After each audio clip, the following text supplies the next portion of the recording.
नमस्ते सेवा welcome back to my another mini vlog. अनि आज चाहिँ साँच्ची केही भन्नुभन्दा अगाडि यो सबैले ब्यालेनको प्यान्ट ब्यालेन्लाको प्यान्ट भन्यो, तर यो चाहिँ मैले पहिलाको वर्षदेखि नै लाउँथेँ। सुपर कम्फी छ अनि शीतल पनि हुन्छ गर्मीमा होइन। र आज चाहिँ हामी कहाँ जाँदैछौँ भने वान अफ द बेस्ट मलाई चाहिँ दामी लागेको ठाउँ यो नेवारी खाजा घर, लाइक बौद्ध र तुसालको बिचमा छ। If you are around then जानुहोस्, रिग्रेट चाहिँ एक पछि पनि हुँदैन।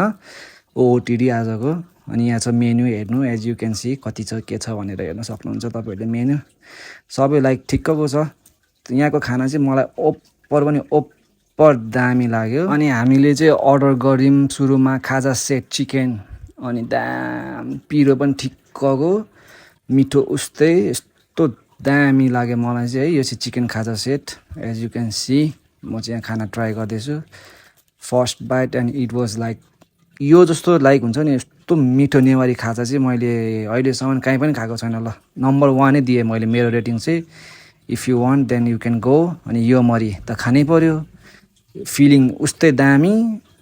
अनि त्यसपछि भुटन, ओ माई गड, खाइसकेर प्लेट हेर्नु न, सबै एक थोपो छोडेको छैन। र यो चाहिँ मलाई वान अफ द बेस्ट भन्दा पनि बेस्टको बेस्ट ठाउँ लाग्यो यो ठाउँ चाहिँ है। यो चाहिँ कहाँ छ भने म तपाईँहरूलाई लोकेसन देखाउँछु होइन। तपाईँहरू चाहिँ एक्चुअली जानै पर्ने ठाउँ हो। इफ यु आर लाइक हुन्छ नि नेवारी खाजाहरू मिठो लाग्छ भने चाहिँ जानु यो ठाउँ, ओप्पर मिठो छ। नमिठो भएन पैसा मै आएर तिर्दिन्छु, कमेन्ट गर्नु होला। यहाँ चाहिँ ठ्याक्क यहाँ तुसालको छेउमा एस म्याचिङदेखि भित्र छिर्नुपर्छ है, लोखा भन्ने ठाउँ। बाई।